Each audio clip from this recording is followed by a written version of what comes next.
Labdien! Tātad es esmu Manita Mēnāte, Latvijas Nacionālā vēstures muzeja direktora vietniece krājuma darbā.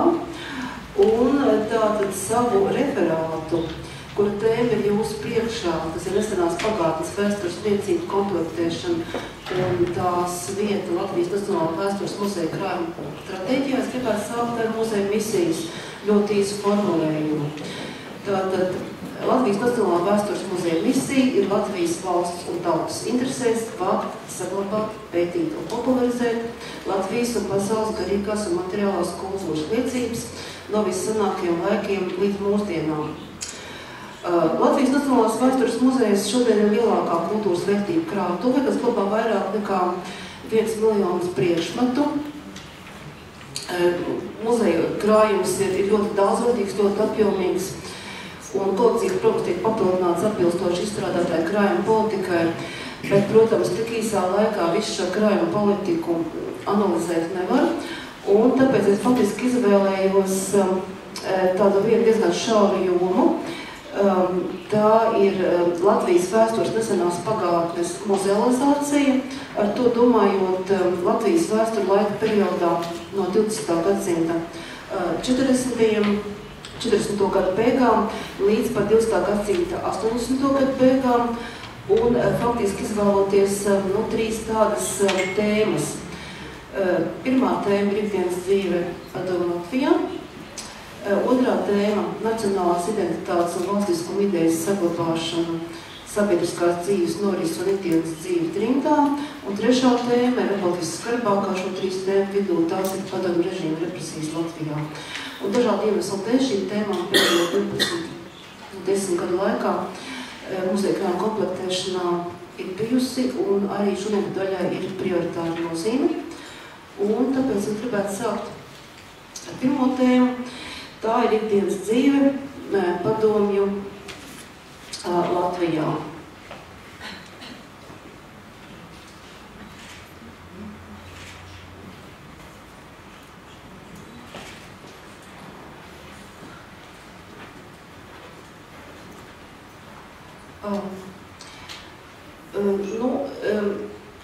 Tādu stimulu šīs tēmas izvērtēšanai, vai šī tēma ir pietiekami pārstāvēta muzejā ar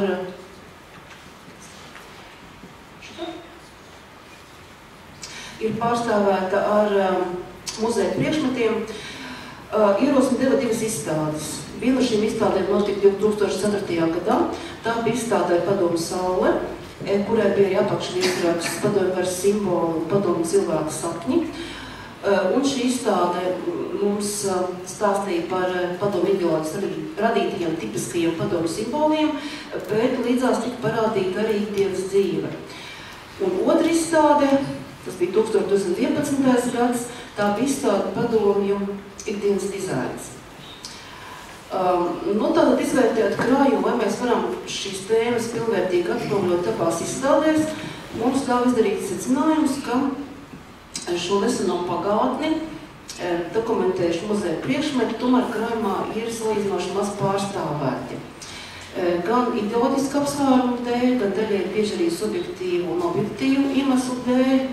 60. un 80. gados kolekcijas tika papildināts diezgan vienpusīgi. Piemēram, muzeja darbinieki apmeklēja toreizējās rūpnīcas, jau vāc šos ražojumu paraugus, bet es vairāk tā kā stāstīja par tātad padomu ekonomikas sasniegumiem, bet ļoti maz krājumā ir priekšmetu, kuriem ir zināma lietošanas vēsture un kur tik tiešām bija lietoti šajā nesenajā pagātnē Latvijas iedzīvotāju ģimenēs. Protams, muzejā bija tāda zināma kolekcija izveidojusies, kas labs pamats, kas deva mums tādu iespēju tālāk šīs kolekcijas attīstīt. Un tas, ko mēs secinājām, mums praktiski muzejā nebija 50, 60, 70 un pat 80 gadu mēpēti. Šī mētiecīgā darba rezultātā pēdējos gados muzejs ir faktiski ieguvis tādas tipiskas Latvijā ražos un Latvijā lietotas 20, 50, 60 gadu mēbeles. Un jau šeit rezumē attēlā tas ir skats izstādē padomu ikdienas dizains. šie iegūtie priekšmeti mums ļāva izveidot tādu ļoti tipisku 20. gadsimta 50. gadu interjeru. Protams, ka nemazāk svarīgi bija muzejiskiem līdzekļiem parādīt arī 20. gadsimta 60. gadus. Pie tam atcīmās ļoti liels pārmaiņu laiks, kad mainījās dzīves vidi, mainījās dizains. Tas lielā mērā saistījās ar to, ka arī Latvijā sākās tāda mikrorajona celtniecība. Šie dzīvokļi bija ārkārtīgi mazi un mazgabarīgi dzīvokļi bija nepieciešams arī pilnīgi cita tipa mēbeles. Un šajā laikā notiek arī tādas zināmas pārmaiņas arī ikdienas priekšmetu dizainā, kad arī parādījās zināmas modernismu tendences un ienāca jauni materiāli un sacības priekšmetiem bija tādas lakoniskas geometriskas formas. Viss tā rezultātā, kā rāda otrais attēls, gan izstādē padomu ikdienas dizains, gan arī pagaidu pastāvīga ekspozīcijā šajās telpās Brīvības bulvārī iespējams izveidot 20. gadsimta 60. gadu interjeru, kas, protams, nav un arī nevar būt konkrēti kāda dzīvokļa kopija, tomēr eksponētās mēbeles un sadzīves priekšmeti, kas tolaik attīstās cilvēku mājokļos un bija ikdienas neatņemama sastāvdaļa, ļauj pilnībā izjust 60. gadu mājas dzīvē piemītošo atmosfēru. Ja mēs tālāk iedzinamies šajā muzejā sagatavotajā teorētiskajā dokumentā, tātad faktiski mums ir jādomā par šī priekšmeta tālāk izmantošanu.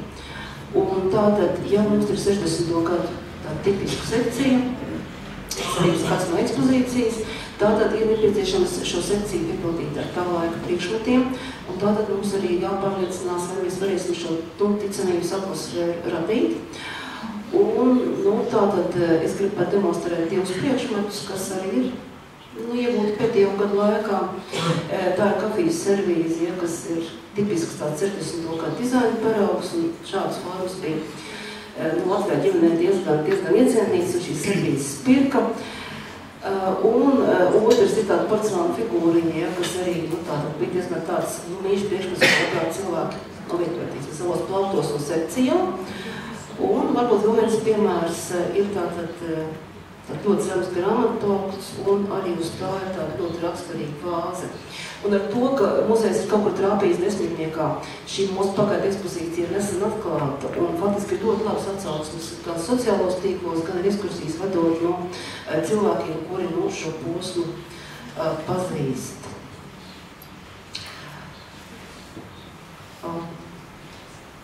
Varbūt vēl viena tāda tēma, kas saistās ar... Katra šāda izstāde un katra ekspozīcija, tā ir atgriezniska saikne ar sabiedrību. Un gan izstāžu laikā, īpaši tas sakāms par izstādi padomu ikdienas dizains, muzejs ir tiešām saņēma no cilvēkiem ļoti nozīmīgus dāvinājumus, kas tagad ir nonākuši muzeja kolekcijā un tiek izmantot arī attiecīgi izstādēs. Vēl viena tēma, kas ir saistīta ar mūsu ikdienu, tātad 50. gadu beigās un 60. gadu laikā, pieaugot tādām zināmām labklājības tendencēm, cilvēku mājsaimniecībās parādījās pirmā padomu savienībā ražotā tehnika. Un tā, teiksim, kā mums ir izdevies šo tēmu atspoguļot. Tātad par tādu senu laika simbolu zīmoli kļūsi viena no pirmajām veiksmazgājumām mašīnām, kas ir ražota Rīgā. Tā ir Rīga 55. Taču ļoti ilgi mūsu kaimā vispār nebija neviens šāda te tipa 50. un 60. gadu veids mašīnas. Un mēs faktiski izdarījām tādu ļoti vienkāršu lietu. Mēs vērsāmies pie sabiedrības, tad televīzijas starpniecība. Un rezultātā mums ir gan šī Rīga 55, kad ir nākamais modelis Rīga 60, kas ir ražots 1964. gadā. Un, protams, mēs vienmēr cenšamies pierakstīt un īpaši vērību veltām lietošanas vēsturei. Un tātad tieši šī konkrētā mašīna lietota kādreizējās Apple fabrikas meteoru strādnieces, rīdzinieces Janīnas Ševeles ģimenē. Nu, vēl viens interesants objekts, jā, tātad tas ir putekļu sūcējs. Tas ir pirmais putekļu sūcējs, kuri savā laikā 20. gadsimta 50. gadu beigās iegādājusies kāda rīdzinieku ģimene. Un vēl trešais priekšmets, jā, kas mums rāda, kā šī tēma, teiksim, atbilstoši politikai tiek konvertēta. Tas ir mikseris, kas arī ražots ir Padomju Savienībā.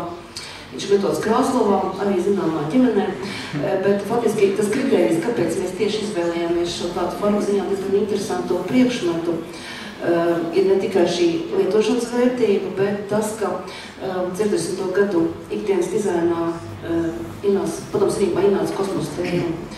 Gan grafiskā dizainā, gan arī priekšmetu formās, tā kā faktiski šim priekšmetam muzeja krājumā ir tā diezgan būtiski informatīvs lodze. Un es gribētu tad vēlreiz atgriezties pie politikas un iepazīstināt jūs ar vēl vienu tēzi, kas attiecās uz šo nesenās pagātnes muzealizāciju. Tad muzejs krāja nesenās pagātnes mūsdienu periodu sadzīves un ikdienas dzīvi raksturojušas priekšmetus, kas ir uzskatām par laikmetam raksturīgiem zīmoliem, ir saistīti ar konkrētu cilvēku un raksturo noteikti sociālo vidi un realitāti. Un varbūt šos tādus diezgan teorētiskos formulējumus es parādīšu ar varbūt dažiem muzeja priekšmetiem, kas faktiski ir kādreiz jājautā, vai tad tiešām tam ir muzejiska vērtība. Un noteikti ļoti tas dokumentē laiku. Un šis ir ieskats izstādē Aija Padomju saule. Tā ir vitrīna, kas bija veltīta tādām deficīgu lietām, kuras nebija nopērkamas, kad bija jāstāv garā rindā un tā tālāk, un bija jāmeklē pazīšanās veikalos. Bet šeit ir viens tāds simbols, kas faktiski raksturo 60. gadu modi, un ko šī paudze saglabāja savās atmiņās. Tas ir kreisajā pusē vitrīnā ir redzams tās augtais Boļas mētels no Boļas augu, ko tā teikt valkāja ik katrs un ik katra.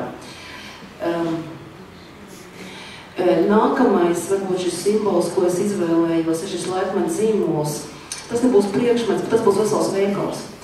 Tas ir veikals Sakta, kurš atradās toreizējā Ļeņina ielā 32, tagad šī ēka ir Brīvības bulvārs 32, un liktenis ir lēmis, ka šī māja kļuva par Latvijas Nacionālā vēstures muzeja pagaidu mājvietu, un savulaik veidojot izstādi Padomju ikdienas dizains, mēs to redz kreisā pusē attēlām. Tātad mēs šos skatlogu kā mēģinājām imitēt šī veikala skatlogu, jo veikals, kas atradās ēkas pirmajā stāvā, saucās Sakta un bija padomu laikā viens no iecienītākajiem dāvanu un tādu modes preču veikaliem. Un līdz ar to, tas tiešām bija simbols, ko cilvēku tagad atcerās, un līdz ar to muzeja krājumā mēs arī vēl arī tagad diezgan intensīvi vāsam šī veikala reklāmas, iesaņām paraugus, jo veikals izcēlās ar to, ka pats ļoti skaisti tika iesaņot šie nopirktie priekšmeti, un te ir tādi iesaņot paraugi ar Saktas logo. Tad varbūt priekšmets, kas cilvēks atcerās šo laiku smaida, bet te ir viens priekšmets, par kur tiešām varētu jautāt, kāpēc tas īsti nonāca Latvijas Nacionālā vēstures muzeja krājumā, vēl jau vairāk, ka tās ir smaržas, kuras tika ražotas Polijā 20. gadsimta 70. un 80. gados tirdzniecībai Padomju Savienībā. Un atbilde ir ļoti vienkārša.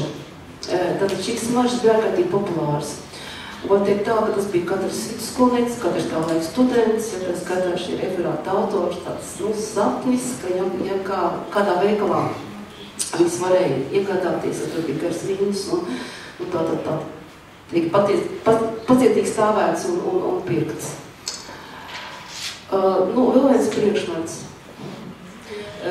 kas arī tās ļoti raksturīgs savu laiku simbols, arī tās ir šīs smaržas, ko noteikti arī atpazīst dažādas paudzes. Tā, varbūt mazliet pabrauksim pāri dažām lietām. Tātad tā tēma, kas saistās ar trimdas vēstures atspoguļojumu. Protams, ka šīs tēmas varēja sākt komplektēt tikai 90. gadu otro pusi līdz ar Latvijas neatkarības atgūšanu. Un tāda viens no nozīmīgākajiem priekšmetiem, kas nonāca muzeja krājumā, ir rakstāmašīna, kas ir piederējis Latvijas sūtnim Kalnim Zariņam. Tagad darbināt 30. gados, bet ir lietot arī vēstniecībā, kā mēs redzam, arī pēc otrā pasaules kara. Tad tikpat unikāls priekšmets ir Latvijas pases, jo vēstniecībai bija šīs tiesības izdot arī Latvijas ārzemju pases Londonā. Bēgļu nometnes, tātad kultūras dzīve, kā tiek saglabātas latviešu tautas tradīcijas, mitišķās mākslas tradīcijas ar dažādiem darinājumiem. Un patiesi tā skarbākā tēma, ko es esmu atstājusi uz pašām beigām, tās ir represijas. Ja? Un faktiski pirms es runāju par šiem cilvēku likteņiem, kas tika izsūtīti 1941. un 1949. gadā, es gribēju parādīt vienu gleznu, ko muzejs ieguva pagājušā gadsimta beigās. Šīs gleznas autors ir Pēters Vītols, viņš nav profesionāls mākslinieks. Bet tā vēsture ir tāda, ka viņš ir dienējis Leģionā, 1945. gadā viņš ir tiesāts un ir izsūtīts uz Norilsku un Kolimu. Un tad, kad viņš atgriezās Latvijā, diezgan tādā cienā vecumā viņš sāk gleznot. Bet te ir viena lieta, ka faktiski muzejs, ko es vēl gribu teikt, ka muzejs nekomplektē mākslas darbus, ja? Tātad, kas, teiksim, ir tapuši vai 80. 90. gados vai arī 21. gadsimtā, ir veids sistemātiski nekomplektē, bet ir atsevišķi izņēmumi, tie darbi, kas saistās ar konkrētām Latvijas vēstures tēmām, un tātad viņš šeit ir parādījis sevi Kolinas nometnē. Tad ļoti nozīmīgs avots, kas nonāk muzejā un ļoti redz, ir pašu tātad represēto zīmējumu. Šeit mēs redzam gan skolu, gan dzīvokļu iekārtojumu. Tur ir, vienai ēkai sarkano karogu, tā ir pilsīga baznīca. Ja, tātad ir komentāri lieki. Un tātad kapi, kur priekšplānā ir redzami tādu latviešu izsūtīto kapi. Protams, ka priekšmeti ir samērā maz, ir ļoti daudz fotogrāfiju. Faktiski šī man bija svarīgi tāpēc, ka šeit ir redzams, kā izsūtījumā sviņāņus, tie ir latviešu tradicionālajie svētki. Faktiski ir ārkārtīgi traģisks stāsts, es atceros, ka priekšmeti, trīsdimensiju priekšmeti ir samērā reti, bet mums ir muzejām ir saņēmis tādu ļoti vērtīgu dāvinājumu, tā ir tie priekšmeti, kas stāsta par Dimitru ģimeni. Šobrīd ir diezgan daudz, bet es izvēlējos vienu, jo šī klētība piederēja meitenītei, kura 10 gadu vecumā mira izsūtījumā Sibīrijā un kā piemiņu. Tātad ģimene tās gāja bojā, bet māte ar otru meitu atved šo klētu uz Latviju un nodeva muzejā. Varbūt tātad pilnīgi rezumējot, es gribu teikt, ka tas bija tikai ļoti īsts ieskats dažās muzeja krājuma tēmās. Un faktiski, kaut vai realizējot šo tēmu, muzejs ir pilnīgi spējīgs pašbrīd tātad runāt gan par ikdienas dzīvi, gan arī muzeja ekspozīcijās un izstādēs, tad, teiksim, atspoguļot gan trimdas vēsturi, gan arī, teikt, šo ļoti sabīgo tēmu, kas bija represijas, taisiskās represijas, kas tika vērstas pret cilvēkiem Latvijā. Paldies par uzmanību!